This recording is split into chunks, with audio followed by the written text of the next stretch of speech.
respetar los límites naturales, sabiendo que los recursos son finitos. Pero no partimos de cero. El primer congreso sobre el fracking en las merindades, celebrado en Villarcayo en noviembre del año pasado, seguro que muchos de vosotras y vosotras estuvisteis, nos sirvió para analizar la fractura hidráulica, sus riesgos, su regulación, la amenaza que supone el TTIP. Y en esta ocasión lo que queremos es ir más allá y seguir incidiendo en todas las implicaciones que tiene el fracking entre nosotros. Estas jornadas se van a dividir en 4 sesiones a lo largo de 3 días. La sesión de hoy, la titulada Fractura hidráulica, cuestiones actuales, se centrará en analizar cuestiones de actualidad en torno al fracking, contraponiendo la fractura hidráulica con modelos energéticos diferentes que apuestan por la eficiencia energética y por la preservación de la biodiversidad. Será Hipólito Delgado, miembro de la Asamblea Fracking No Merindades, quien modere las intervenciones y el posterior debate y ofrezca mayor concreción sobre el contenido de la sesión que nos ocupa a continuación. La segunda sesión, esta será ya mañana por la mañana, comenzaremos a las 11 de la mañana, tiene por título Lecciones de contaminación, salud y fracking. Un elemento fundamental a tener en cuenta cuando analizamos el fracking, la fractura hidráulica, es el impacto que tiene en la salud de todas nosotras y en la calidad de vida de las personas que viven en las zonas afectadas. Este punto se va a abordar desde una perspectiva global, bajo la premisa de que los procesos de desarrollo, todos los procesos de desarrollo, determinan la salud de la población. En este caso será Enrique García, de la Asamblea Fracking No y también del Grupo Salud de la Asamblea, quien modere el debate. La tercera sesión será ahora sí el sábado por la tarde, a las 5, bajo el título Movilizaciones ecosociales y desarrollo del medio rural. La movilización ciudadana contra la incineradora de neumáticos en Moneo y Tobalina, hace ya 6 años, que está tristemente de actualidad, dio comienzo a las movilizaciones ecosociales en las merindades. Desde entonces, desde hace ya 6 años, la movilización ciudadana se ha ido consolidando y nos ha permitido cerciorarnos de la gran importancia del desarrollo humano local. Como moderadora, en esta ocasión, contaremos con Celina Pereda, militante también de la Asamblea Fracking No Merindades. La cuarta y última sesión será la del domingo por la mañana. Proyectos comarcales, otro futuro es posible. Esta última sesión se centrará en las merindades, en los amplios recursos medioambientales, patrimoniales y humanos que atesoran. El CEDER Merindades, colaborador en la organización de las jornadas, dinamizará la sesión. Para finalizar las jornadas, se proyectará el vídeo Defendiendo las merindades y se presentará una exposición divulgativa sobre la fractura hidráulica que ha preparado la Asamblea. Por último, se procederá a la lectura del manifiesto por las merindades, del que se solicitará vuestra adhesión, así como la de las instituciones implicadas. Al finalizar de cada sesión, se ha dispuesto de un tiempo para el debate y para la reflexión conjunta. Como van a ser diferentes ponencias y queremos tratarlas de forma conjunta, en la puerta, hay una compañera os habrá entregado unas tarjetas para poder formular preguntas y para realizar comentarios. Esto nos facilitará ordenar el debate posterior. Solo una última nota para quienes estén en las redes sociales y quieran participar de este debate. El hashtag o etiqueta será Fracking No Merindades. Bueno, y ahora sí, después de estos anuncios, de esta organización, doy la bienvenida al señor alcalde de Medina de Pomar, Isaac Amulle.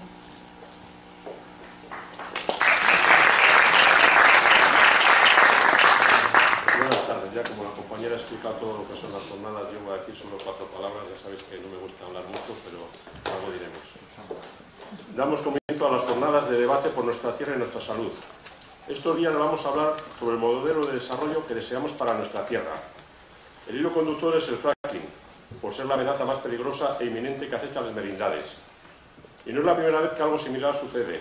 En el pasado fue la fábrica de reciclado de neumáticos de Moneo, en el presente el fracking, y en un futuro no sabemos contra qué lucharemos.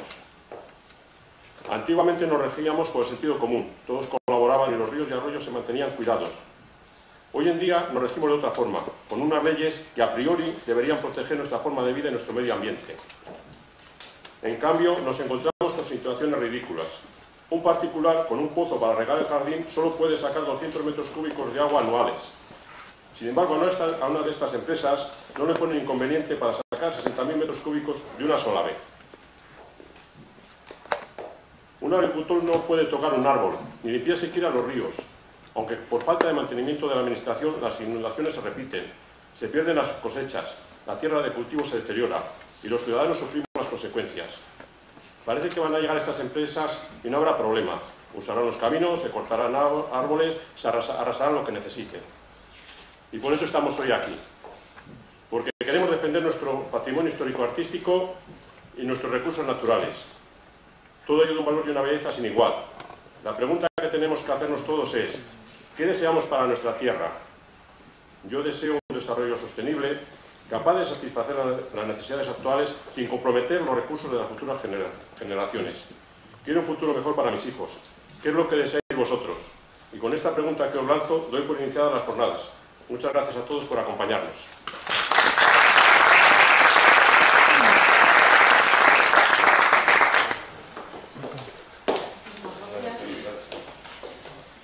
Bueno, muchísimas gracias por el respaldo a las jornadas y por su presencia.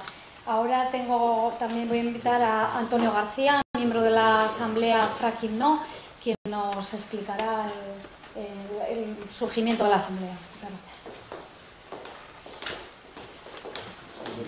Bueno, estas jornadas, como ha dicho antes, están enlazadas un poco con el congreso que se hizo en Villarcayo. Y más que todo están dentro del contexto de la actividad que ha venido desarrollando la Asamblea durante casi 5 años que llevamos. Fundamentalmente nos hemos centrado nuestra actividad en a informar sobre los peligros del fracking, informando de lo que está sucediendo en los lugares donde esta técnica ya se está desarrollando y después realizando una serie de movilizaciones, concentraciones, manifestaciones y una pegada de carteles y otra serie de actividades. En el Congreso de Villarcayo se hablaba de el fracking, el final de una comarca. Prácticamente enlazaba con todo lo que habíamos venido diciendo en ese momento, de lo que podía suponer el fracking. En este momento ya se habla de otra cosa. Un futuro posible para una comarca. Es decir, ya por lo menos estamos hablando de otro tipo de actividades.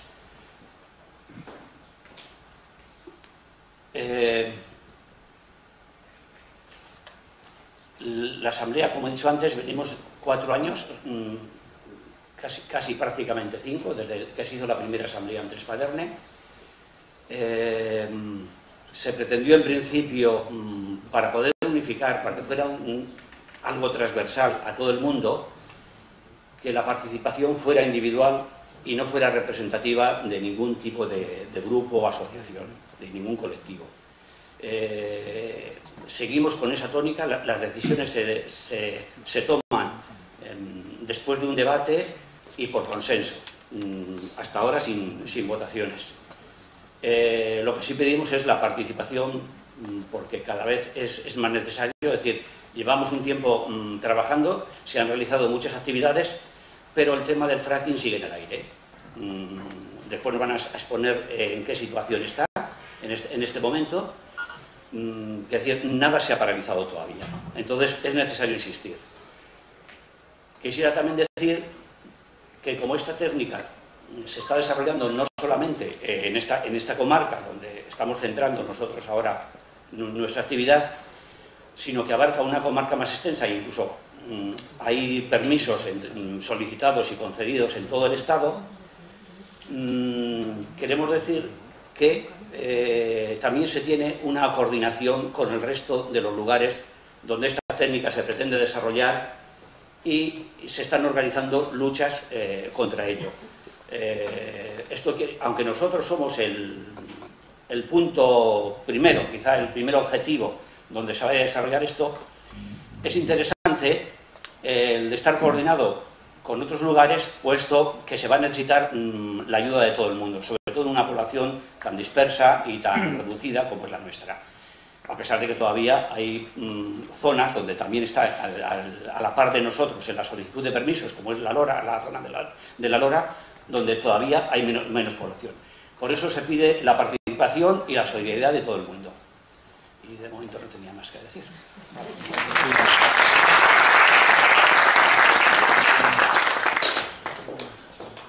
Muchas gracias, Antonio. Ahora sí, damos comienzo a la primera sesión. Fractura hidráulica, cuestiones actuales.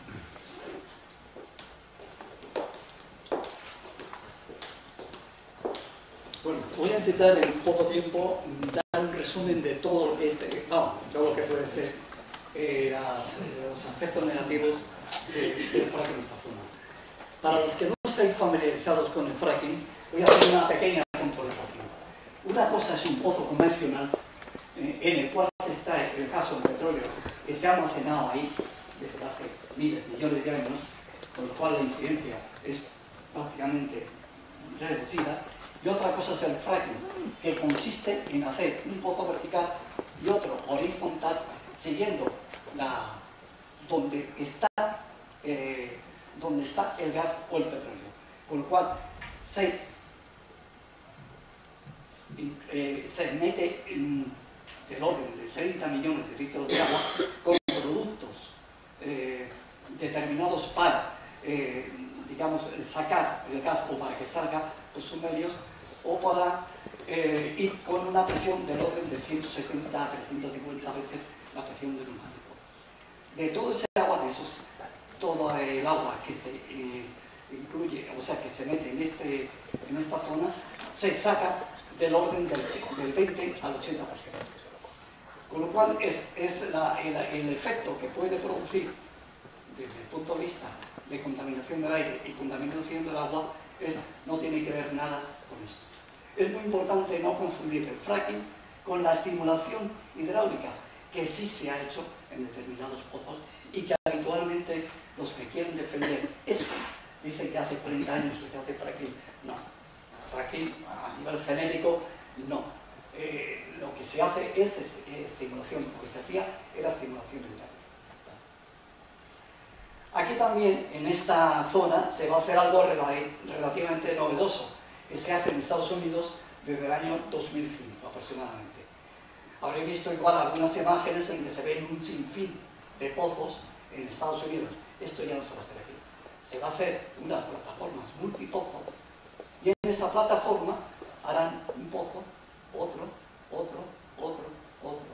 sea, pueden ser 6, 8, hasta 10 pozos, del orden de 1 kilómetro a 3 kilómetros. Aquí concretamente lo van a hacer 3 kilómetros de largo. Es decir, que desde una sola plataforma van a hacer 6 pozos, por ejemplo, y coger desde aquí hasta aquí, van a coger 6 kilómetros. El impacto paisajístico es menor, pero el impacto en ese suelo es prácticamente el mismo. Lo voy a hacer. Bueno, aquí estamos en la cuenca vasco-cantábrica, geológicamente hablando, es la zona donde se considera que en España puede haber más gas.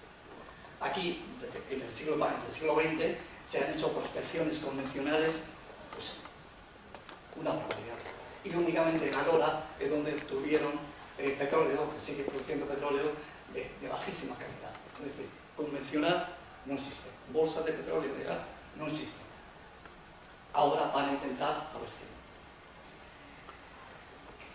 Aquí, de una forma verdaderamente, prácticamente secreta, ocultada, empezaron a pedir permiso en el año 2006 hasta el año 2011, que fue el último. A partir de 2011 es cuando empezó a irrumpir aquí BMK.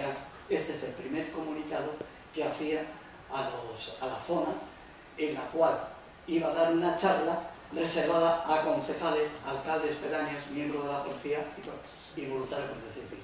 Una charla en la que solamente puerta cerrada. Eso sí, añadía que era muy importante que los ciudadanos lo conozcan. siguió dando charlas a determinados empresarios, a determinados individuos.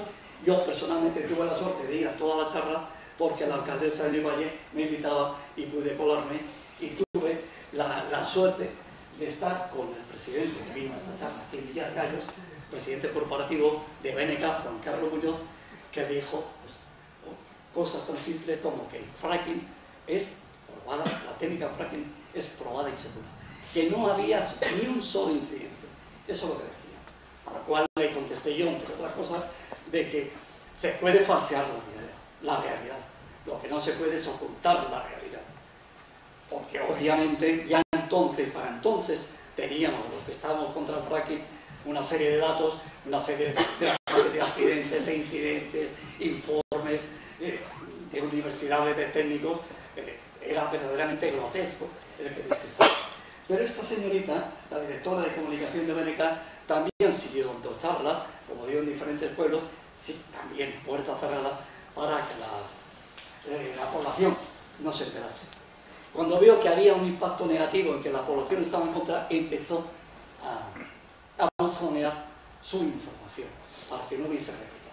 Esta era la información, esta es una de las primeras hojas que mandaron, buzonearon aquí, la habréis leído más de uno, en diversos pueblos, en la que ya decían, vamos a decir, falsedades del orden de que es lo mismo consumir 30 millones de litros de agua en el fracking que producir 1000 kilos de carne en el campo de oro, etcétera, etcétera. Y ya empezaban con la barbaridad de decir que en España había gas para 70 años. Cosa que es totalmente inexacta.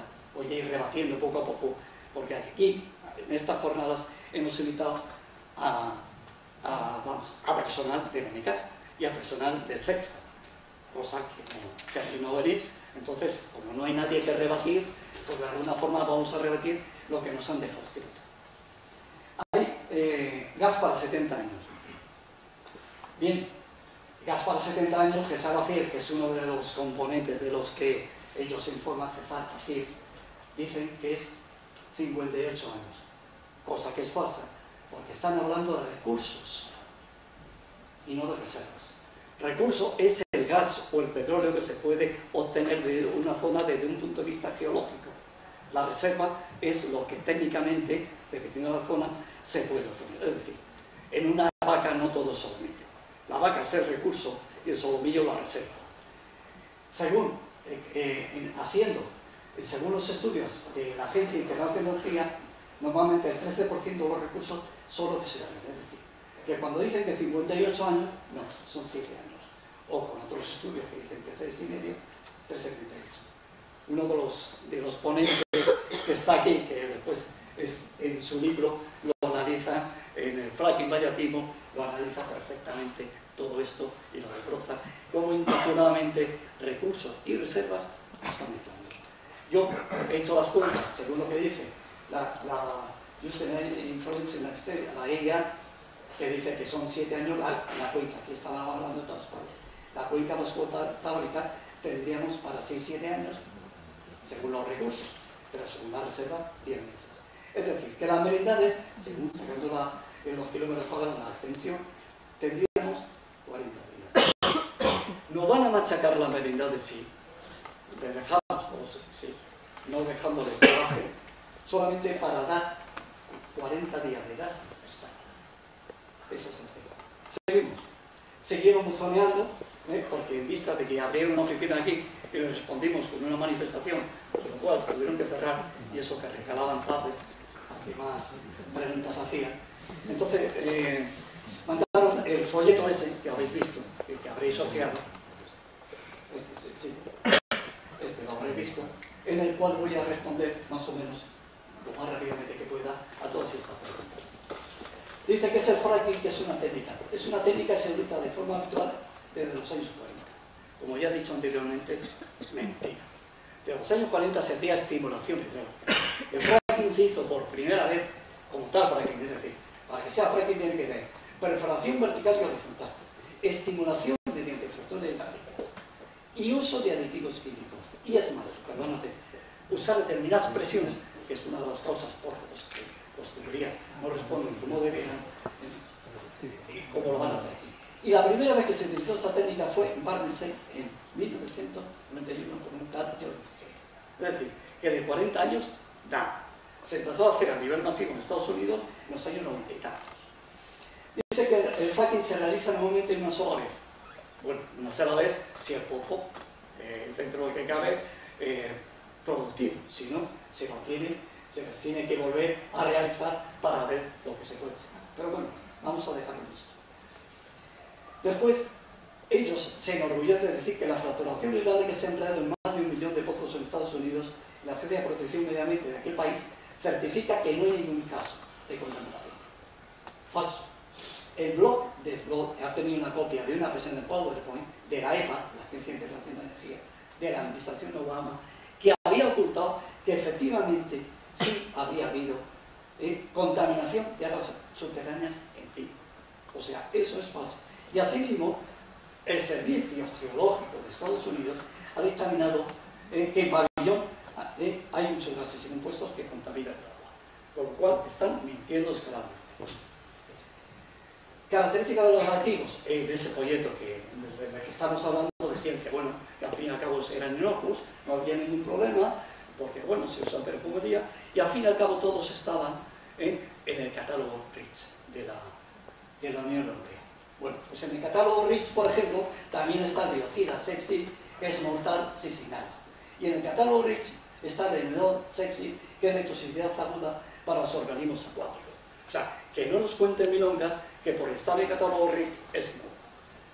Y bueno, lo último ya, que es donde más voy a incidir, porque en el tema del aire se hablará mañana hablando de la salud, es en el tema del agua. Es vergonzoso que nos digan que en un pozo se utilizan 2.000 y 30.000 metros, ya en el estudio que han presentado, que ya veremos, ya hablan de 30.000 metros cúbicos, 3 millones. Y dicen que, bueno, que al fin y al cabo es como un campo de golf. Es radicalmente falso. Falso, porque el campo de golf, en un campo de maíz, en un arado, el agua entra en su ciclo normal, se filtra a los acuíferos, se evapora, tal, no pasa nada. Se gasta, pero vuelve. Aquí no.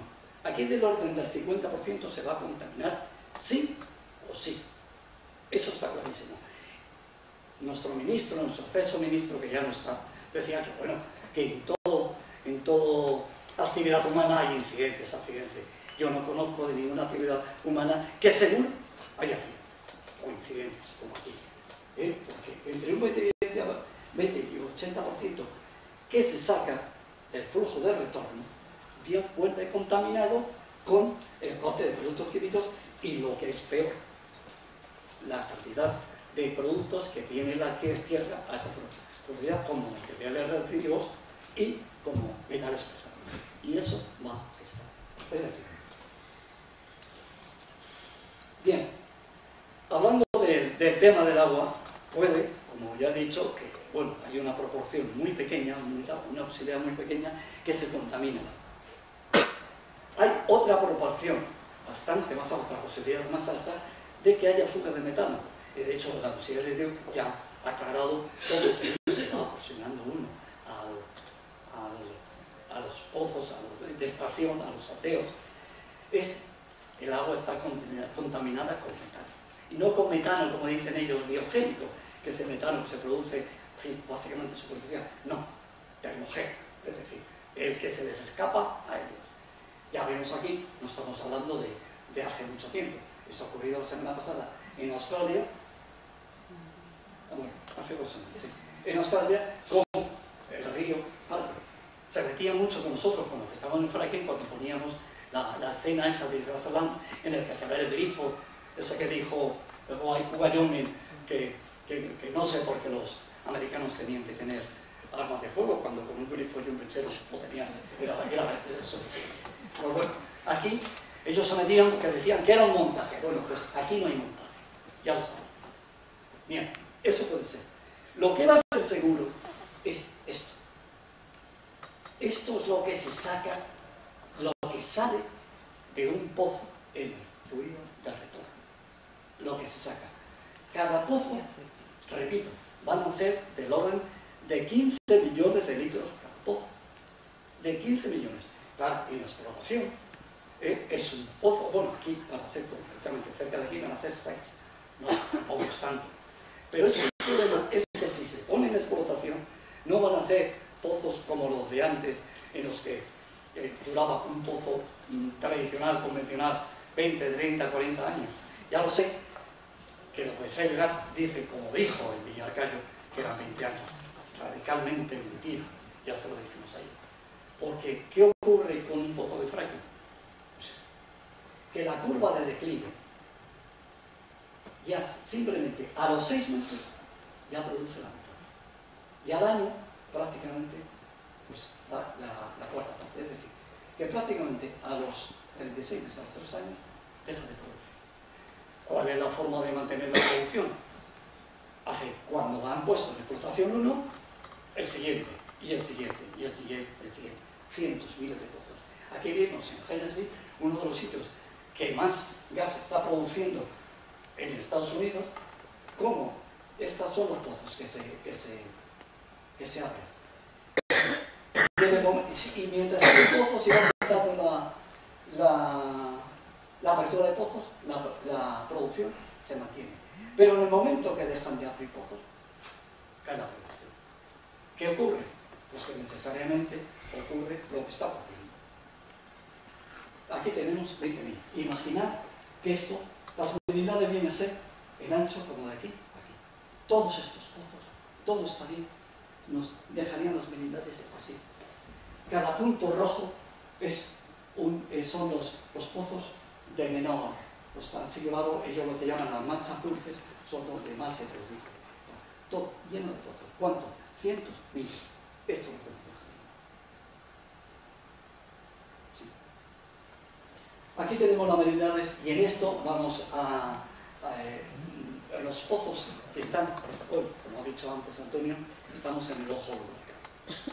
Los pozos que hay en España que están pendientes solo de que la evaluación ambiental sea positiva son este inconvencional, Urraca.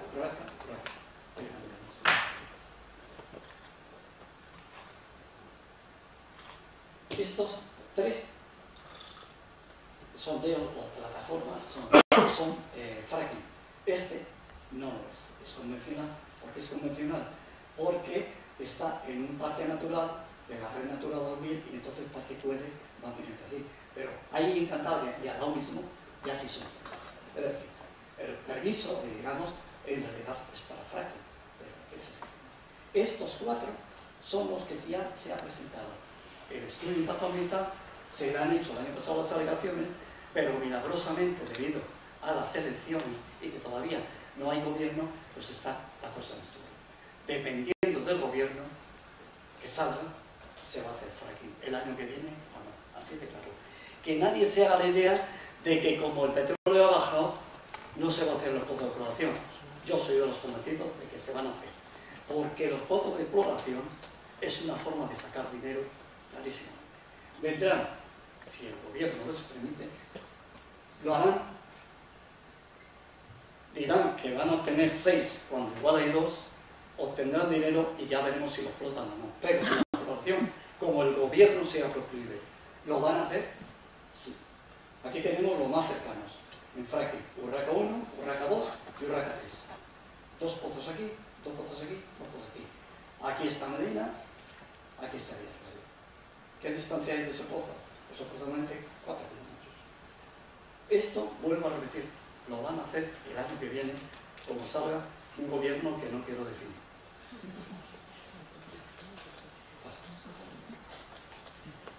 Bien, como estaba diciendo, cuando al principio decían que no iba a pasar nada, que todo era maravilloso, que era perfecto. Cuando los movimientos que hubo aquí, sobre todo aquí, en las Merindades, hubo manifestaciones e incidimos y demostramos que efectivamente estábamos en contra porque había problemas, ya llegaron a la conclusión y aceptaron que bueno, que sí, efectivamente, aceptaron que en Estados Unidos había habido problemas, pero aquí no. ¿Por qué? No hace más que decir, repetirlo insistentemente, de que va a haber una buena praxis. Y aquí va a ser radicalmente diferente. Pues cuando presentaron los estudios de impacto ambiental, los ejecutores de esa buena praxis, pues en el BRIFIA 1, que es el que he dicho, que es convencional, porque está en un parque natural. La perforación va a cortar una falla, cosa que cualquier geólogo medianamente razonable dice que es una auténtica barbaridad. Porque aunque la falla esté estabilizada, el hecho de meter esas presiones puede producir como mínimo, si no terremotos, sí, pérdidas de energía. Se efectúa en un terreno kárstico. Cuando hay un informe de la universidad, de un científico de la Universidad de Nueva York, un tal Palmer, que dice que es una auténtica atrocidad meter metatar. No sé si sabéis que cuando ellos hablan del triple casing, por el tubo meten el cemento y vuelve a salir por el entorno. Pues con un terreno kárstico, imaginaos dónde puede ir la pérdida de lobos. Cuando están haciéndolo eso en un lugar que es como una piedra.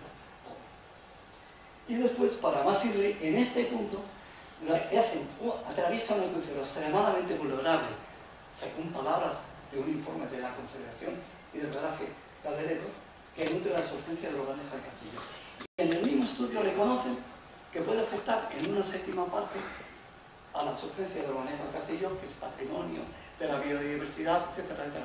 Pero ahora reconocen sin que justifiquen para nada porque han dicho una séptima parte. Y eso estamos hablando de lo más esquemático, digamos, tradicional. Esa es la buena praxis. Y ya hablando de lo que más afecta aquí, que es el fracking, pues estamos en la misma. Están hablando de buena praxis y de antemano los sondeos atraviesan el acuífero inclinado de Villarreal, uno de los acuíferos más importantes del norte de Europa. Cuando el mismo Instituto Geológico y Minero, en un informe que tuvieron guardado durante 6 meses en el cajón, hasta que lo sacó un partido, ya dicen que recomienda que no se haga fracking encima de un acuífero. Se realiza en el terreno kárstico con mitoteos de microfallas, que ya lo reconocen en el mismo estudio.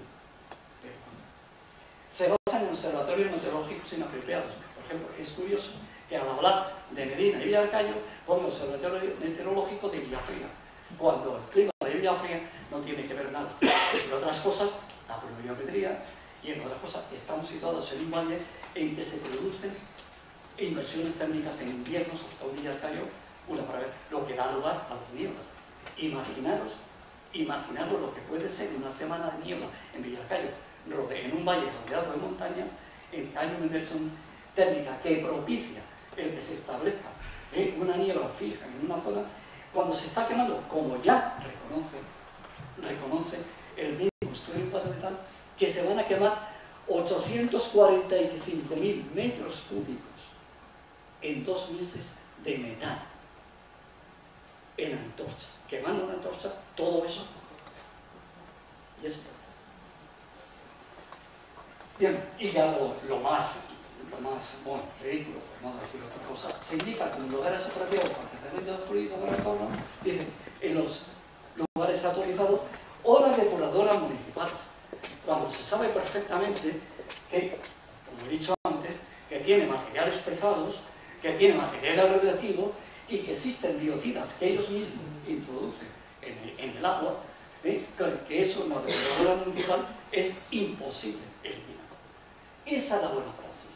Si en la buena praxis, en un estudio que al fin y al cabo todo el mundo tiene opción a leerlo, ¿qué es lo que podrán hacer o qué es lo que harán cuando efectivamente se pongan a hacer el pozo y nadie pueda estar allí como no? Pues eso es lo que hay. Aquí estamos en esta tierra, que es la Merindades. Y esto es lo que tengo que hacer. No entiendo cómo nadie en su sano juicio, sea alcalde o no sea alcalde, sea ciudadano o no ciudadano, puede pensar o puede aceptar el hecho de que las Merindades se conviertan en esto. Aquí hay personas, aquí hay niños, aquí hay ancianos, y aquí está la cantidad de gente que está viviendo. Cuando, por ejemplo, mañana se hablará mucho más extensivamente de esto, hay informes como de Lisa Mackenzie de la Universidad de Colorado que dice que a menos de media milla la posibilidad de cáncer aumenta por 2. Eso es lo que nos reservan, y lo que no puedo entender es cómo haya gente, cómo haya políticos que puedan aceptar esto para nuestra tierra. Bien, Ya una vez que hemos hablado del fracking, y un poco como adelantándome a lo que los ponentes van a desarrollar, quiero hablar, el fracking es el peligro que tenemos a corto plazo, pero tenemos otro problema a medio plazo, que es el problema energético y el problema medioambiental. Hemos sido tan irracionales que hemos quemado prácticamente, en cuestión de 100 y pico años, 200 años, nos hemos consumido lo que la naturaleza creó en 400 millones de años. Con lo cual, nos estamos quedando prácticamente sin ningún tipo de reserva, porque a partir de esto es casi imposible extraerlo. Es más caro extraerlo que obtenerlo. Pero lo hemos quemado tan rápido y de una forma tan ineficiente que nos estamos cargando la atmósfera. Sí. Aquí tenemos lo que es el pico del petróleo, que es el punto. Esto es el petróleo barato, que ya hablaremos, o ya hablarán de las tasas de retorno, que es la tasa de retorno, se llama la tasa de retorno, es la energía que hay que conseguir para obtener una fuente y lo que se va a obtener de eso. Antes, vamos, en los años 30, los años 50, el petróleo tendría una tasa de retorno de 100 a 1. Ahora en el fracking se está en duda si es entre 4 o 5. Estamos llegando aquí al año 2020, más optimistas dicen que es el año 2020 cuando ya empezará a bajar la posibilidad de obtener petróleo o gas, por tanto. Y los más optimistas dicen que será más tarde. Lo que está clarísimo es que en el año 2030, 2050 vamos a tener un problema realmente agresivo. Que o bajamos nuestro nivel de vida en el sentido de gastar combustibles fósiles, o esto no se puede. Ya digo que lo estoy tratando muy rápido. Aquí hemos visto un aspecto, el tema energético. Ahora vamos a hablar del tema de la contaminación.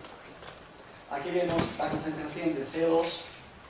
En el año 1960 eran 310 partes por millón de CO2 en la atmósfera.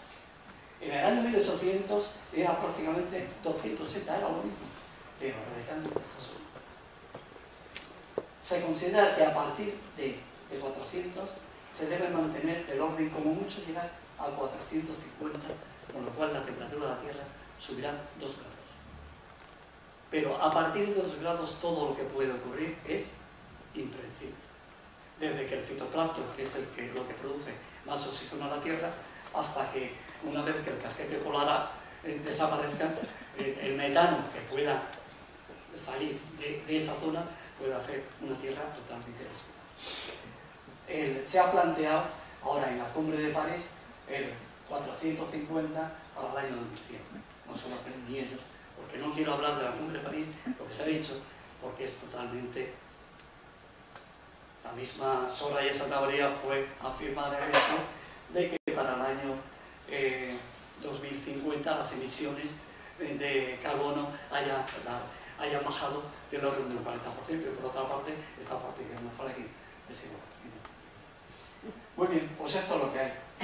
Ya Richard Heber, que es uno de los técnicos para mí más importantes de post-carbonización, dice que la única salida es proponer una cantidad sustancial de energía, es decir, aproximadamente un cuarto de la actual. Es decir, que vamos a tener que necesariamente, sí o sí, bajar a un 4% del consumo de la energía actual. Porque solamente así, con las renovables, podremos suplantar a lo que estamos usando ahora. La tasa de retorno de las renovables tendrá que ser 10 a 1, como ya hemos dicho antes, con 4 a 1, 2 a 1, no se puede hacer. Sin impactos ambientales, lógicamente, porque cuidamos esto, o como suba la temperatura más de 2 grados, en el último invierno ya ha sido 1 grado. Pero 2 grados no vamos a ver. Es decir, resumidas cuentas, o tomamos la rienda de nuestro futuro, o el futuro lo tomará por nosotros. Nada más.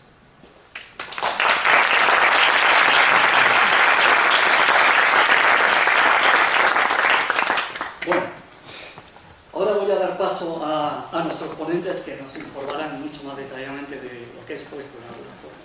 así muy rápidamente. Y para empezar, voy a hacer Manuel Reinado López.